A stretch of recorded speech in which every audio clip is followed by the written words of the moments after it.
Eternal Life Contract.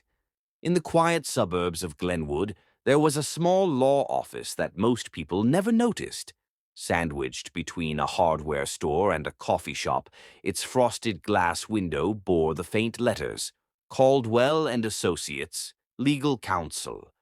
To the average passerby, it was just another office, but to those who knew, it was the gateway to a deal like no other, a contract that could grant eternal life. The discovery. Emma Hollis wasn't looking for immortality. A struggling artist in her late 20s, she spent most of her days painting in her cramped studio and working nights at a local diner to pay the bills.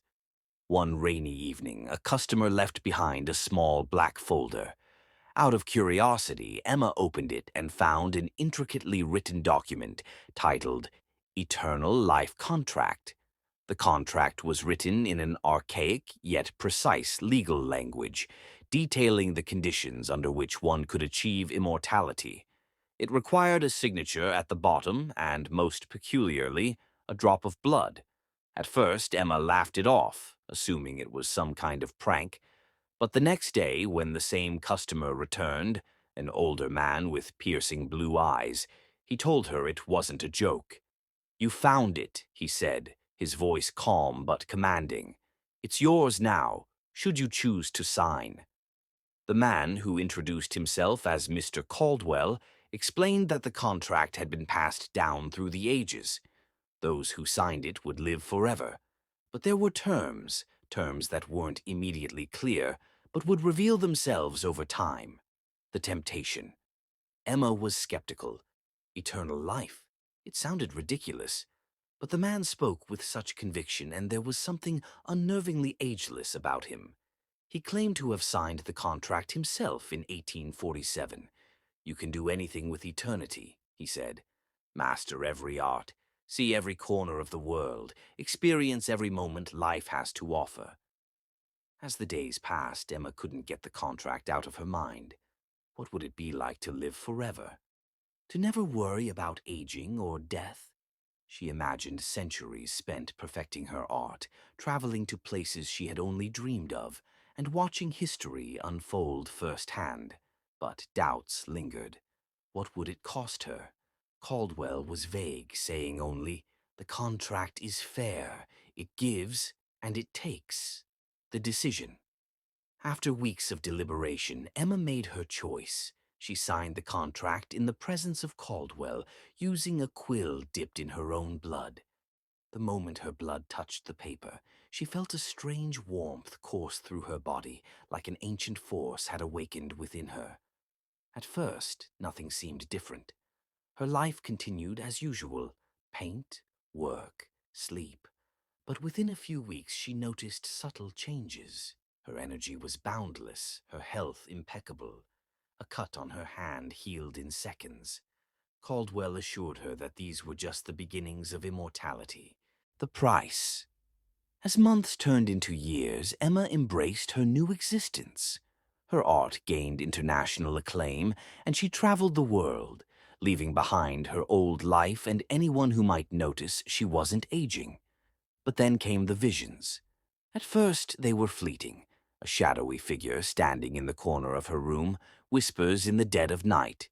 Caldwell appeared again, unannounced, to explain the terms she hadn't fully understood. "The contract binds you to eternity," he said, "but eternity is not free. You are now connected to the lives of others. Every year you live, a soul must be taken to sustain your immortality." Emma was horrified. "You didn't tell me this. I told you it gives and it takes," Caldwell replied coldly.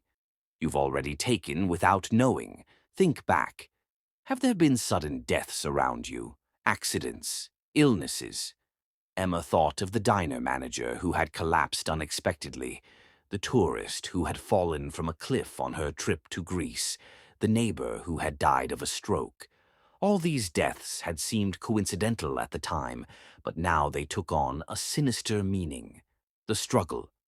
For decades, Emma tried to break the contract.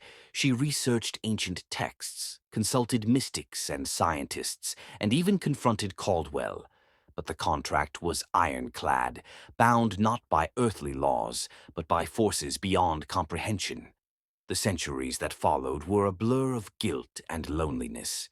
Emma avoided forming close relationships, fearing the cost of her immortality.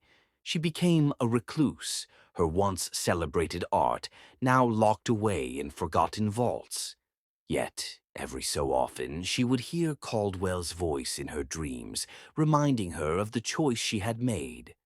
Eternity is not a gift, Emma. It's a responsibility. The twist. In the 22nd century, Emma stumbled upon a hidden clause in the contract. It stated that the cycle of life-taking could be transferred, but only to a willing successor. This revelation offered her a chance at freedom, but it also meant condemning someone else to her fate. She agonized over the decision. Could she pass on this burden to another, as Caldwell had done to her? Or would she continue her endless existence, paying the price for a choice made in youthful ignorance? The choice. In the end, Emma chose to confront Caldwell one last time.